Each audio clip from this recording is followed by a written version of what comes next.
बड़ी जगह में लेकर के जाए। यहाँ मेरा दम घुट रहा है और आज सत्यव्रत महाराज ने उस मत्स्य को समुद्र में डाल दिया है। जो समुद्र में डाला है तो ऐसा लग रहा है उसका धीरे धीरे आकार इतना बड़ा हो चुका है, इतना विशाल का आकार हो चुका है, ऐसा लगता है कि सारे समुद्र को ही उसने ढक लिया। आज महाराज सत्यव्रत ने जब देखा है तो कहने लगे कोई ये साधारण मत्स्य नहीं हो सकता है। इतने थोड़े से समय में इतना बड़ा आकार। और कहने लगे हैं महाराज कि मैं आपको, आप कौन हैं? पूछने लगे कौन है आप? मेरी बुद्धि अविद्या ग्रसित होने के कारण आपको पहचान नहीं पा रही है। आप बताइए कौन है आप? और महाराज सत्यव्रत के इन वचनों को सुनकर के भगवान मत्स्य प्रसन्न हो गए। कहने लगे राजन, मैं तुम्हारी बातों से, तुम्हारी सेवा से प्रसन्न हूं और एक तुम्हें रहस्य की बात बताता हूं। और आज भगवान मत्स्य कह रहे हैं कि एक मैं तुम्हें रहस्य की बात बताता हूं। राजन, आज से 7 दिन बाद ये पृथ्वी जलमग्न हो जाएगी। प्रलय के ये पृथ्वी जल में डूब जाएगी। प्रलयकालीन वेला में उसी समय में तुम्हारे पास एक नाव भेजूंगा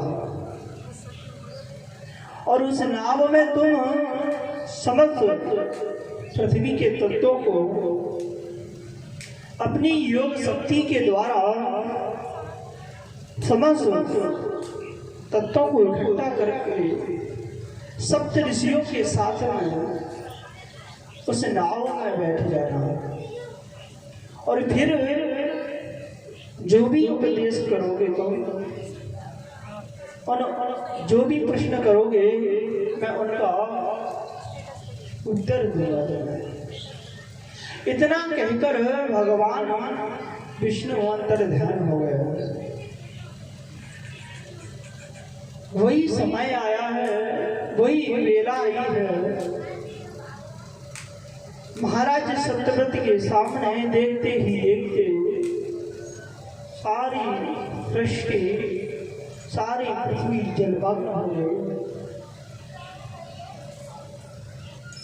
जब जलमग्न हो गई है, देखा है सत्यव्रत महाराज ने कि एक नाव आ रही है। उस नाव में सब तत्वों को इकट्ठा कर सत्यव्रत महाराज ने ऋषियों के साथ में बैठ गए। बासुकी नाम की रस्सी बना करके भगवान मत्स्य रूप धारण करके आए हैं और बासुकी नाम की रस्सी बना करके सत्यव्रत महाराज ने भगवान के सींग में बांध दिया है और जल के ऊपर भगवान मत्स्य घूम रहे हैं। सत्यव्रत महाराज उस नाव में सप्त ऋषियों के साथ में बैठे हैं। भगवान से महाराज सत्यव्रत बड़ा ही सुंदर उपदेश कर रहे हैं, बड़े ही सुंदर प्रश्न कर रहे हैं और भगवान का उत्तर दे रहे हैं। बड़ा ही सुंदर भाव है। आज भगवान ने राजा सत्यव्रत के सभी प्रश्नों का समाधान किया है। जिससे एक पुराण बन करके तैयार हुआ है, जिसे मत्स्य पुराण कहते हैं। वो मत्स्य भगवान की, गोविंद भगवान की। भगवान अपनी योग माया के द्वारा मत्स्य का रूप धारण किया और महाराज सत्यव्रत को दिव्य ज्ञान दिया है। बहुत ही सुंदर उपाख्यान है। भागवती जी कहते हैं जो इस उपाख्यान को जो सुनता है, जो सिमरण करता है, तो सभी बंधनों से मुक्त होकर भगवान को प्राप्त करता है। बोलो गोविंद भगवान की जय हो।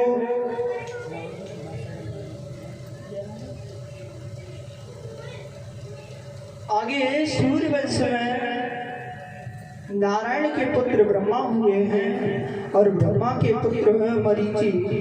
मरीचि के कश्यप और कश्यप के सूर्य हुए हैं। सूर्य का ही एक नाम विवस्वान पढ़ा है। सूर्य के पुत्र हुए हैं वैवस्वत मनु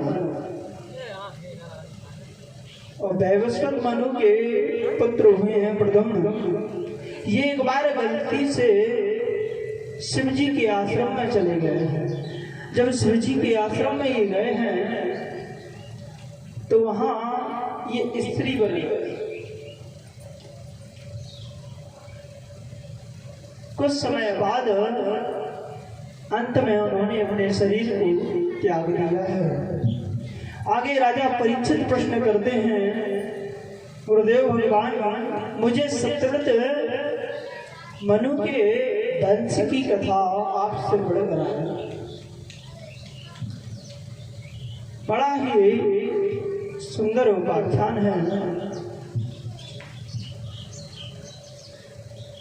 सुखदेव जी महाराज कहने लगे हैं, राजन, इस कल्प में राजर्षि सत्यव्रत वैवस्वत मनु बने हैं, जो कि सूर्य वंश के आदि प्रवर्तक रहे हैं। उनका विवाह श्रद्धा नामक स्त्री से हुआ है। उनके 10 पुत्र हुए हैं।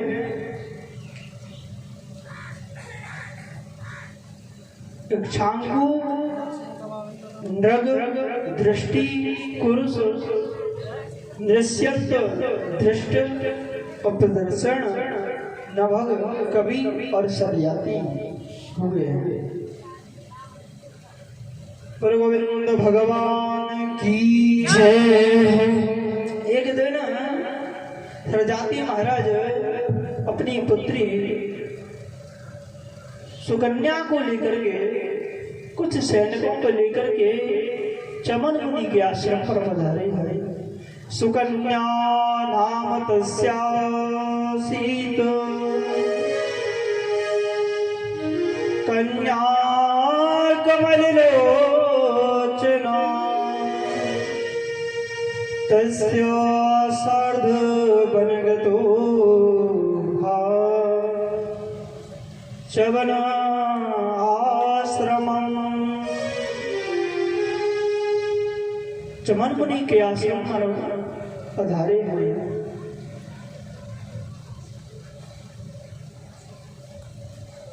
एक बगीचे में महाराज सरजाती ने डेरा डाल दिया है। उस बगीचे की सुंदरता को देखने के लिए सुकन्या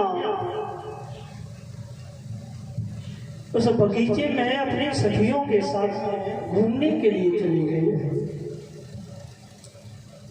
जब घूमने के लिए वो चली गई तो एक जगह बड़ा ही आश्चर्य देखा। एक ऋषि बैठे हुए हैं जिनके शरीर पर अत्यंत लगी हुई है, इतनी धूल है उनकी शरीर पर, इतना ही कि सिर्फ उनकी आंखें ही आंखें चमक रही हैं। वो आंखें मोती के समान चमक रही हैं। आज सुकन्या ने मोती समझकर उनमें एक लकड़ी उठा करके उनकी आंख की तरफ कर दी है। आंख में चुभ गई है वो लकड़ी, जिससे कि च्यवन मुनि के नेत्रों से रक्त बहने लगा है।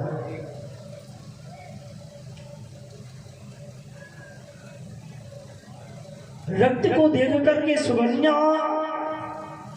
घबरा गई और घबरा करके जहां राजा सरजाती थे वहां आकर के रुकी है।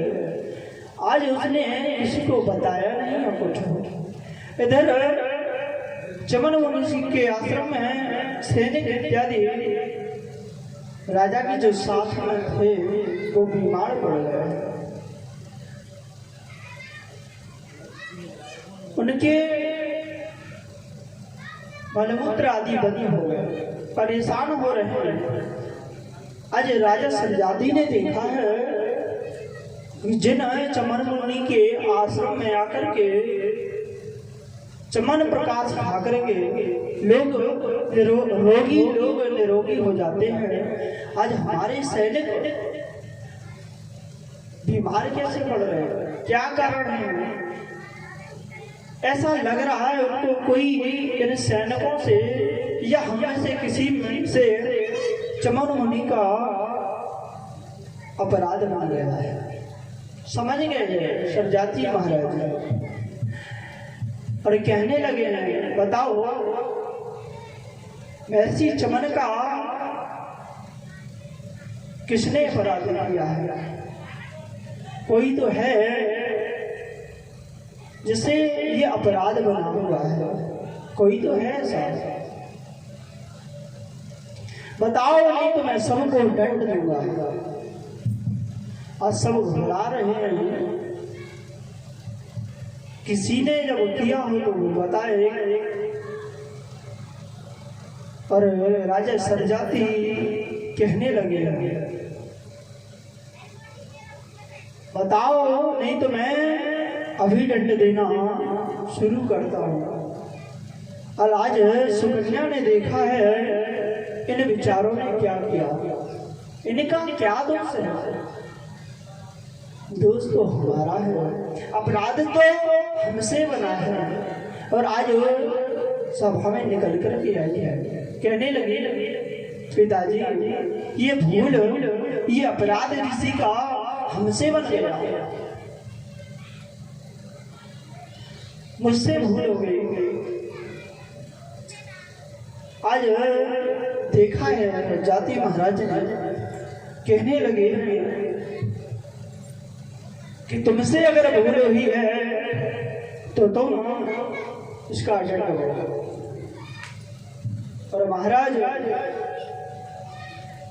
तुमने अपराध किया है, इसलिए आज से तुम इन ऋषि की सेवा करो। और महाराज च्यवन मुनि को अपनी सुकन्या सौंप दिया, विवाह कर दिया च्यवन मुनि के साथ में।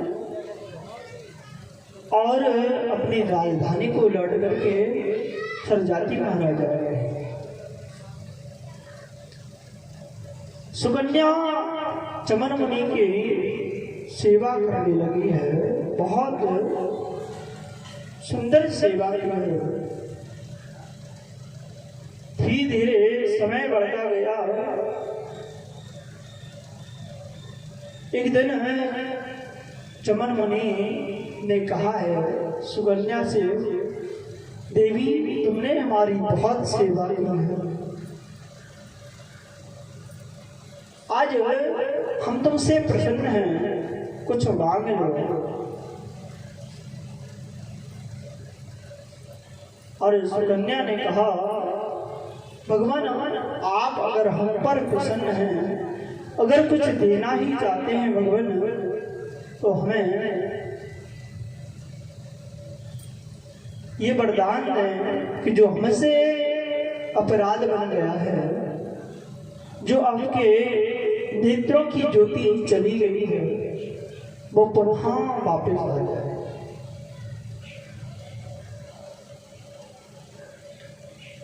आज ऋषि ने आशीर्वाद दिया है, तो चमन मुनि के नेत्र पुनः सही हो गए, दिखने लगा है। आज अश्विनी कुमारों को उन्होंने आदेश दिया है, कहने लगे सुंदर जड़ी बूटियों को इकट्ठा करो, और इकट्ठा करने के बाद में चमन प्रकाश वाला। अश्विनी कुमारों ने कहा हम नहीं बनाएंगे, क्योंकि देवता हमें यज्ञ में भाग नहीं देते। चमन मुनि ने कहा है यज्ञ में भाग मैं दिलवाऊंगा तुम्हें। अच्छा, यज्ञ में भाग चमन देवताओं को अश्विनी कुमारों को देवता क्यों नहीं देते, क्या कारण है? कारण यह है देवताओं का चिकित्सा करने वाले हैं चमन, वैदिक विधि का काम करते हैं अश्विनी कुमार।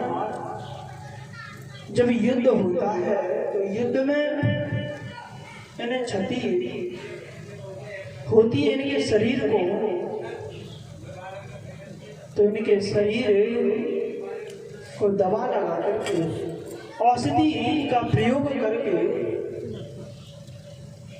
इन्हें स्वस्थ करते हैं। आज चमन मुनि ने कहा तुम औषधि का निर्माण करो, मैं तुम्हें यज्ञ में भाग दिलाऊंगा। और इन्होंने सुंदर औषधि का निर्माण किया है, सुंदर चमन प्रकाश का निर्माण किया है। और चमन मुनि जी उस चमन प्रकाश को खा करके 20 वर्ष के और 18 वर्ष की सुकन्या हो, दिव्य नवयुवक बन गए हैं, सुंदर। महाराज सरजाति काफी समय के बाद उन्हें अपनी पुत्री सुकन्या की याद आई है। जब सुकन्या की याद आई तो ऋषि चमन मुनि के आश्रम में पधारे। चमन मुनि के आश्रम में देखा है उन्होंने कि हमारी कन्या किसी नवयुवक से बात कर रही है, हंस रही है, तो उन्हें ये अच्छा नहीं लगा। कहने लगे हम तो अपनी पुत्री को किसी ऋषि को सौंप करके गए थे, ऋषि चमन मुनि को सौंप करके गए थे कि नवयुवक हमारी पुत्री के पास में कौन बैठा है। और आज सुकन्या ने देखा है सरजाति महाराज को आकर के गले लगे।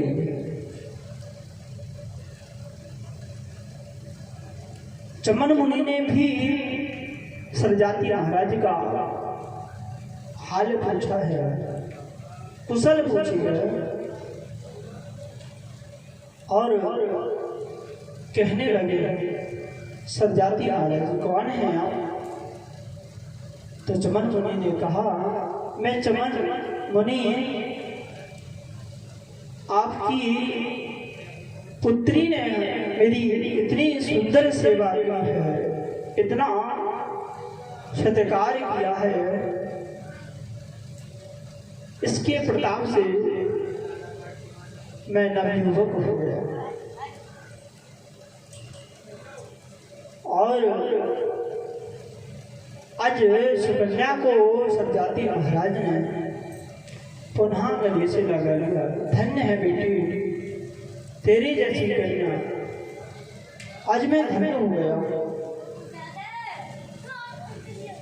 और इस चमन मुनि को महाराज सत्याती ने अपने राज्य में आने का निमंत्रण दिया है। जो ही निमंत्रण दिया है तो चमन मुनि कहने लगे, राजन हम आपके राज्य में जा तो सकते हैं, पर हमारे जाने पर कोई यज्ञ का आप आयोजन करें, कोई यज्ञ करवाएं तो मैं आपके यहाँ आऊंगा।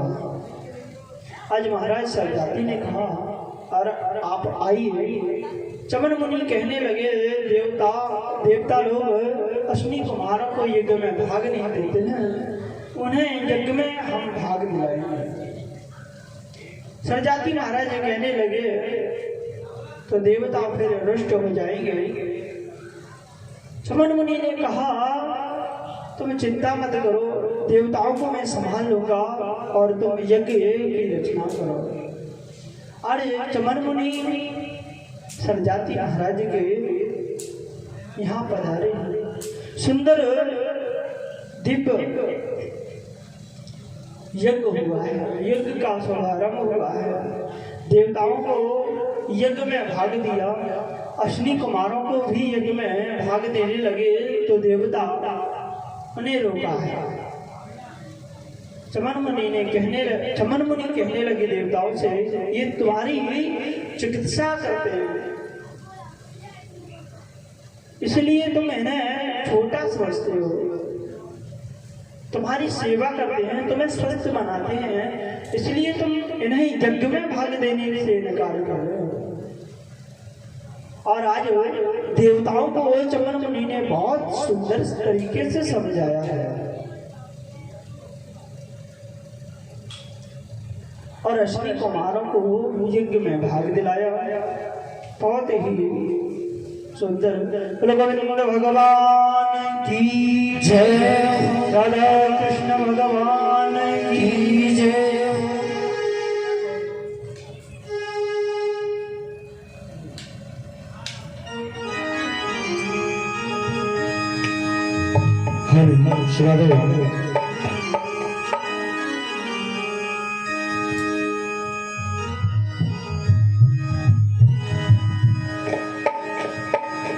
के जाने कब आएगा और मुझे अपना बनाएगा,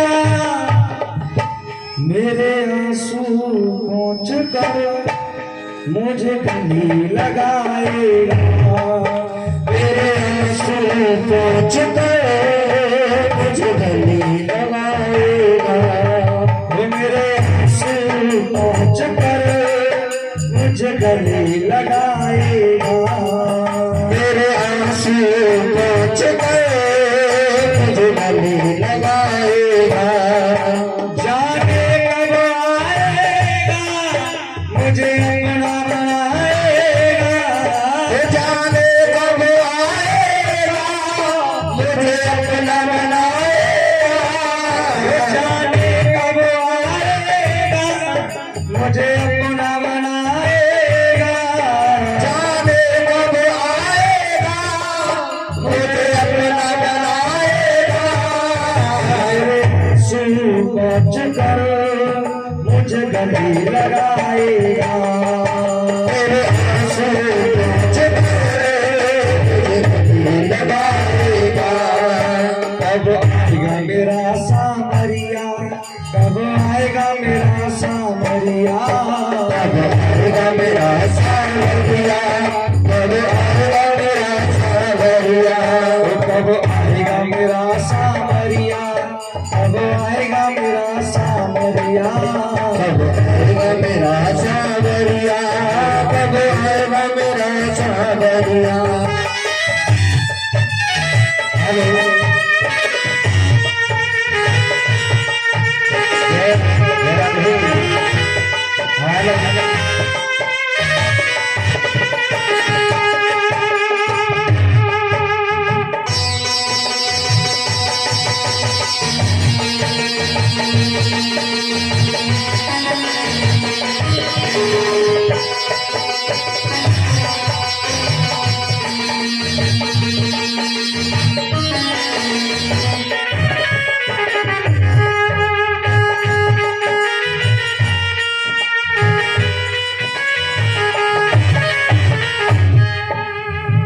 श्याम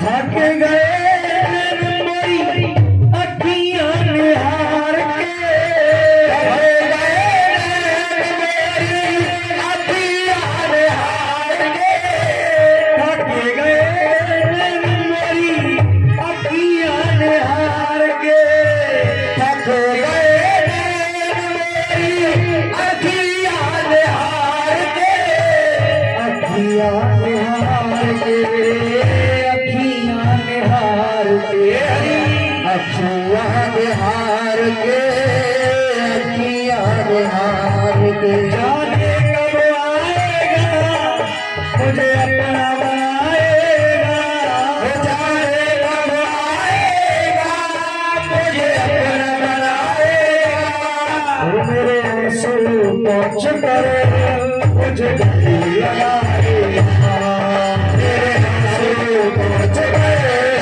मुझे गले लगाएगा, मेरे आंसू पोंछ कर मुझे गले लगाएगा, मेरे आंसू पोंछ कर मुझे गले लगाएगा।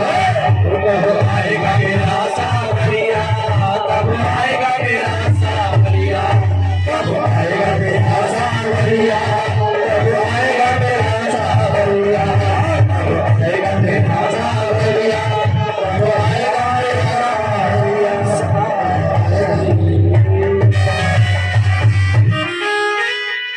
गोविंद भगवान की जय हो। बड़ा ही सुंदर भाव है। सरजाति महाराज के एक पुत्री और एक पुत्र हुआ है, जिसका नाम अनर्थ तथा अनर्थ के पुत्र हुए हैं रेवत महाराज, जिन्होंने समुद्र में द्वारका का निर्माण किया है और अपनी एक पुत्री रेवती को उस द्वारका को दान में दे दिया, कन्यादान में,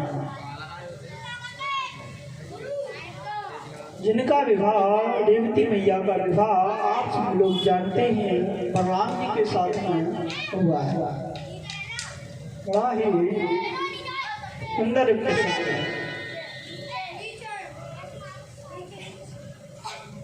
आचार्य एक बार शुक्राचार्य ने क्रोध में आकर के राजा को श्राप दे दिया कि जाओ वृक्ष हो जाओ। ययाति ने अपने पुत्र पुरु को राजी किया और पुरु से युवावस्था मांग ली। जब पुरु से युवावस्था मांग लिया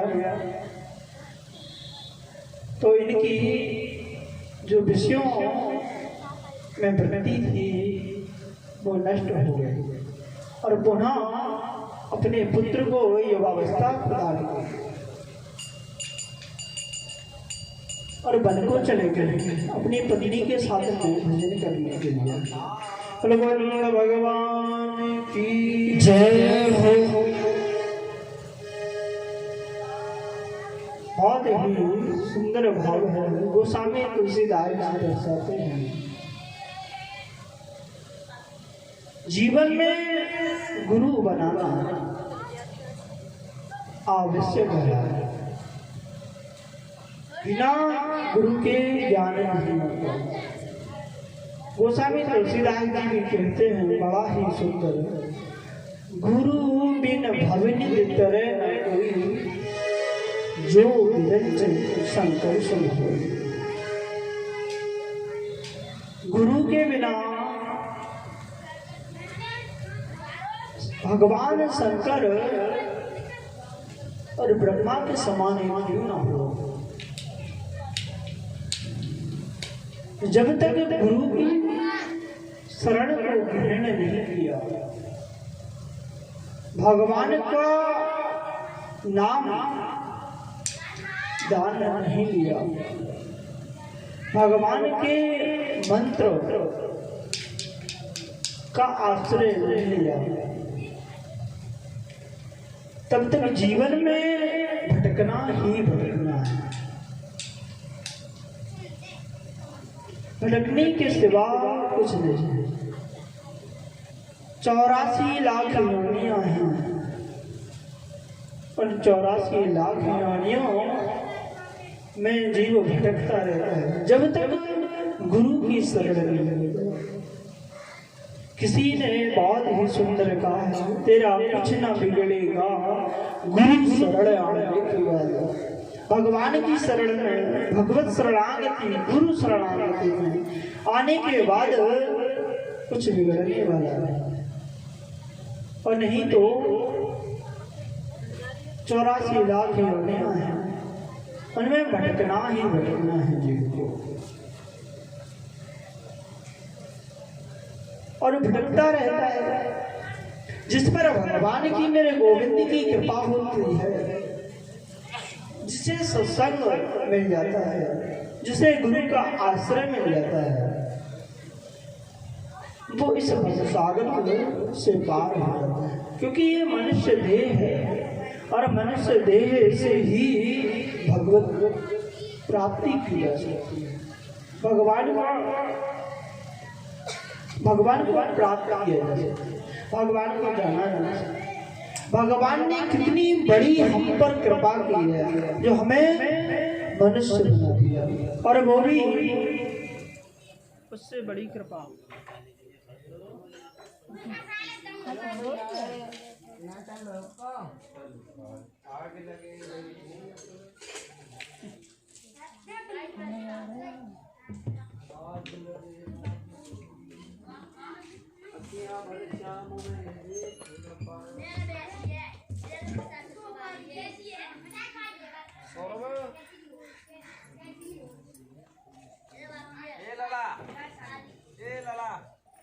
बंद करवा का इलेक्ट्रिक बंद करके ना अपना इलेक्ट्रिक बंद कर जाओगे अभी नहीं आ रहे हैं।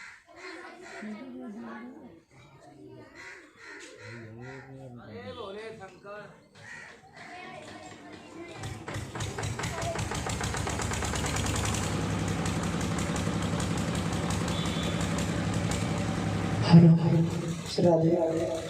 भगवान ने हमारे ऊपर बहुत बड़ी कृपा की।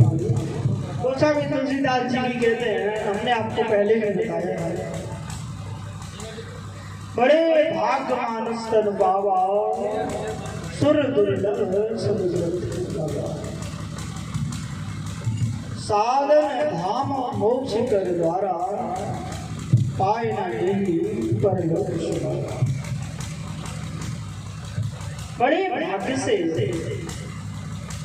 इस मानव देह को प्राप्त किया।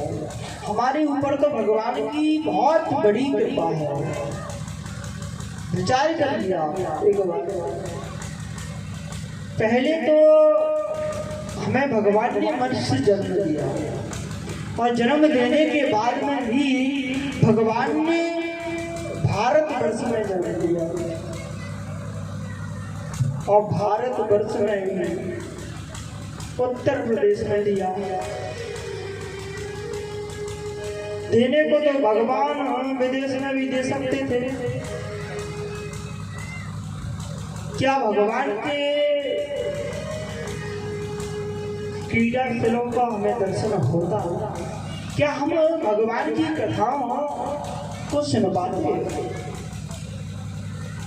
क्या हमें संतों के दर्शन, संतों की वाणी, गुरुओं के प्रवचन, आदेश हमें प्राप्त होते?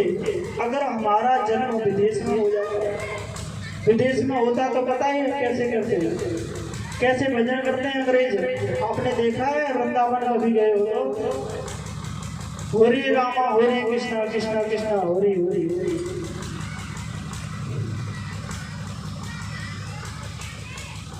शुद्ध भगवान का नाम भी नहीं लिया जाता है। और हम पर गोविंद ने कितनी बड़ी कृपा की है, कितना बड़ा अनुग्रह किया है कि इस भारत भूमि में भगवान ने हमें छोड़ा। भगवान ने हमें इस भारत भूमि में मनुष्य जन्म दिया। भगवान का कीर्तन करने के लिए, भगवान का भजन करने के लिए, भगवत प्राप्ति करने के लिए मनुष्य तन मिला है जीव को। मगर इस मनुष्य तन को जीव यूं ही बिगाड़ देता है विषय भोगों में।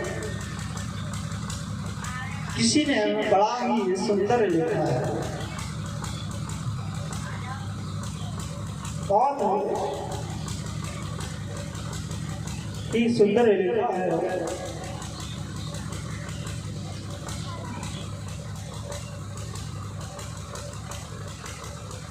बड़ा अद्भुत भाव है।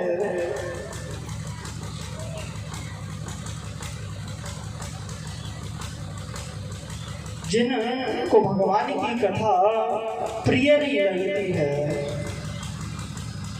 जिन्हें भगवान की कथा से प्रेम नहीं है। कहा है किसी ने, भगवंत कथा जिनको न रची तिन नारी एक बुलाए नहीं। न चावत है दिन चारण को, मृदंग कहे दिग है, मंजीरा कहे किनको, तब नारी हाथ उठाए कहे इनको।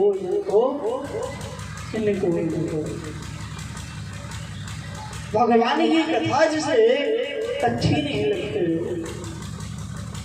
जिन लोगों को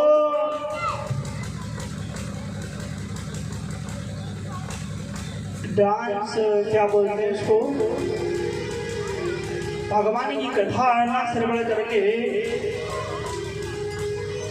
अन्य चीजों को देखते हैं, ड्रामा इत्यादि। कहते हैं भगवत कथा जिनको न जीत न नारी एक बुलाए नहीं, न चावत है न चार को। एक नारी को बुला लिया उसे 4 दिन नचाते हैं, और नचाने के बाद में उसमें जब वो नारी नाचती है तो कहते हैं मृदंग कहे दिगे है, मंजीरा कहे किनको। मृदंग है वो धिक्कारता है, मृदंग कहे दिगे है, मंजीरा कहे किनको, तब नारी हाथ उठाए कहे इनको। धिक्कार है उनके जीवन को जो भगवान की भक्ति, भगवान की कथा को श्रवण, गुरी की शरण ग्रहण नहीं करते। इस मानव देह को यूं ही बिता देते विषय भोगों में, काम के धंधों में, गोरख धंधों में जीव पड़ा रहता है।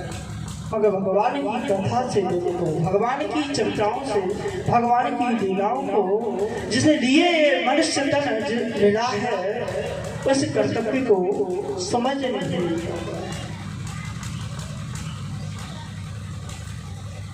मृदंग कहे दिगे है, मंजीरा कहे किनको। किस किस को धिक्कार है? धिक्कार उनको है जो भगवान की कथा नहीं सुनते, धिक्कार है उनके जीवन पर। क्योंकि भगवान ने हमारे ऊपर कितनी बड़ी कृपा की है। हमने आपको बताया ना, विदेश में अगर पहुंचा देते भगवान तो क्या हमें ये भगवान की कथा श्रवण करने को मिलती है, सुंदर संतों के प्रवचन हमें श्रवण करने को मिलते क्या? तीर्थ करने को हमें मिलते क्या? नहीं मिलते, क्योंकि विदेश में वो जानती नहीं है भगवान क्या है, कथा क्या है, भगवान ने कौन कौन सी लीलाएं की, सुंदर लीला भगवान कैसे कैसे सुंदर चरित्र किए हैं भगवान ने, सुंदर लीलाएं की। इनको सुनने का लाभ तो हमको मिला है, हम लोग कितने बड़ा भाग्य हैं। मगर फिर भी ये जीव भगवान की कथा हो रही है उसे नहीं सुन रहा है, गोरख धंधों में लगा हुआ है। किसी ने कहा है जब तक है जिंदगी फुर्सत ना होगी काम से, कुछ समय ऐसा निकालो, प्रेम कर लो राम से। जिंदगी है, जिंदगी में कभी फुर्सत नहीं मिलेगी। और आज के युग में तो भूल ही जाओगे, मिल जाए नहीं मिलेगी फुर्सत, निकालने पड़ते भगवान की कथाओं को, भगवान की सत्यों को सुनने के लिए समय निकालो। सुंदर कथा हमारे गांव में हो रही है। हमारा कितना बड़ा सौभाग्य है कि भगवान की कथा, भगवान साक्षात ठाकुर जी महाराज श्री गोविंद आपके गांव में हो रहे हैं। भगवान की सुंदर कथा को श्रवण कर अपने जीवन को मानव देह को पाया और भजन में नहीं लगाया, उसे वृथा ही गमा दिया तो पीछे फिर कुछ होने वाला नहीं। इस जीव से हमेशा बकबक करते रहे, इस जीव से हमेशा दूसरों की बुराई ही करते रहे, भगवान का नाम कभी लिया ही नहीं, तो इस जीव का व्यर्थ ही होना। क्योंकि भगवान ने जीव दी हमें भगवान का भजन करें, राम का नाम लेने के लिए। बड़ा ही सुंदर भाव है। किसी ने कहा है कि तीर्थ पैर दिए हैं तीर्थ के लिए, कर्ण पुण्य दान, हाथ दिए हाथों से दान करने के लिए, मुख पवित्र यदि ब्रह्म ज्ञानम, हस्तौ पवित्रम कर्ण पुण्य दान, चरणौ पवित्रम कर तीर्थ गमनम।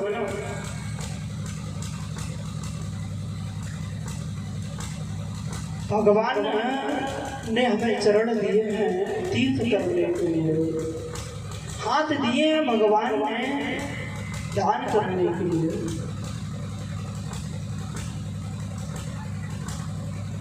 और मुख दिया है भगवान ने भगवान का भजन करने के लिए। मगर ये जीव नाना प्रकार के झंझटों में, नाना प्रकार के विषयों में फंसा रहता है। गोस्वामी तुलसीदास जी भी बड़ा ही सुंदर वर्णन करते हैं। ओ माँ कहूँ मैं अनुभव अपना,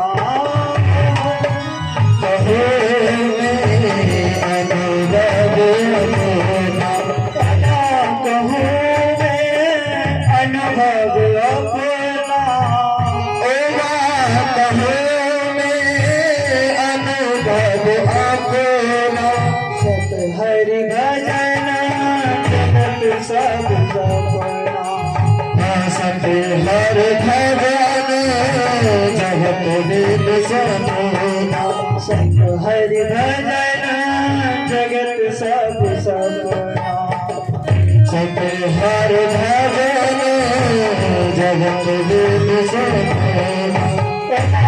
कहूँ मैं अनुभव अपना, हो माँ कहूँ मैं अनुभव अपना, सत हरि भजन जगत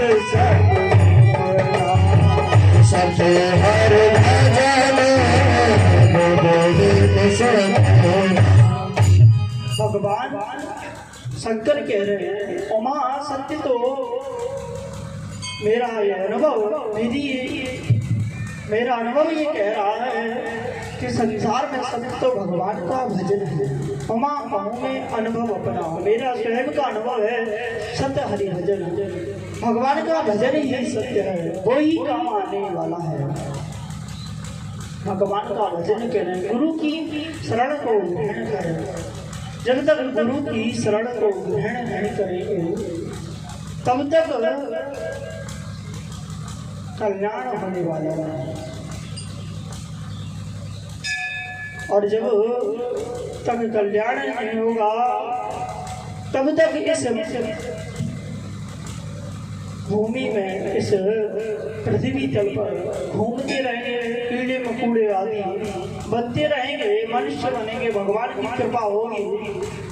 इस मनुष्य देह से भगवत प्राप्ति ही करना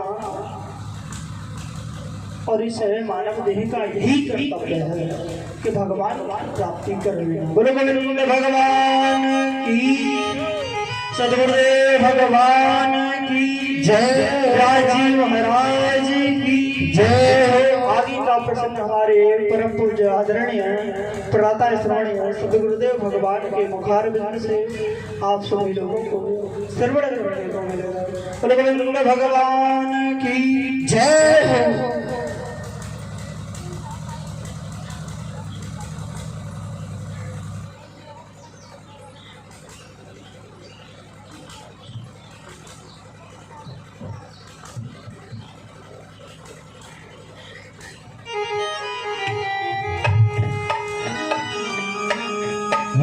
श्री राधे, श्री राधे।